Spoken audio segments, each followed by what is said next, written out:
దానిలోనే work details అవన్నీ రాయాలి. దాంతోపాటు ఒక కంప్లైంట్ బాక్స్, ఇలాంటివి రోజ్గార్ దివస్ అంటే ఏంటి, రిజిస్టర్ పెడతాం అంతేనా. ఇప్పుడు పంచాయత్ సెక్రటరీకి సంబంధించి ఇవే కదా ఉంది. ఇంకా అన్నిటికంటే ముఖ్యంగా ఏంటంటే చాలా చాలా దురదృష్టకరమైన విషయం, ప్లాంటేషన్. నిజంగా ప్లేస్ లేదు, మాకేమని చెప్తారు, ప్లేస్ లేదు నాటడానికి అని చెప్పి ఫారెస్ట్లో నాటాము అని.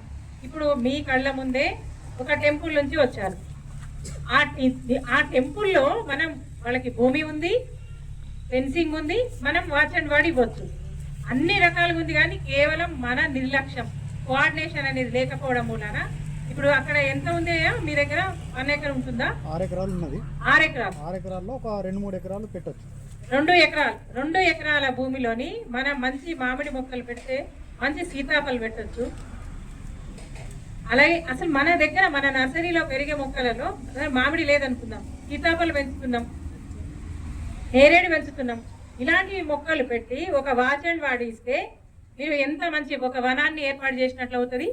ఆ టెంపుల్కి వచ్చే వాళ్ళకి కానీ ఆ ఊరు వాళ్ళకి కానీ ఏం చెప్తారు, నాకు మొక్కలు పెట్టడానికి ప్లేస్ లేదు అని చెప్తారు. మళ్ళీ ఇంకా ఏంటంటే అసలు మొక్కలు పెట్టడానికి కొంతమంది జీపీ రిజల్యూషన్స్ కూడా ఇవ్వడం లేదు, ఎందుకంటే మాకు ఆడిట్లో ఆబ్జెక్షన్ వస్తుంది, మేము ఇవ్వము అని. సో ఇలాంటివన్నీ ఉంటే మాత్రం మీరు చాలా ఇబ్బందులు పడాల్సి వస్తుంది. ఏపీఓ నుంచి, టీఏ నుంచి, పంచాయత్ సెక్రటరీ నుంచి, ఫీల్డ్ అసిస్టెంట్ నుంచి, మేట్ వరకు ఇప్పటి నుంచి ఇప్పుడు మనకి ప్లానింగ్ గ్రామ సభలు ఏర్పాటు చేయడం జరుగుతుంది.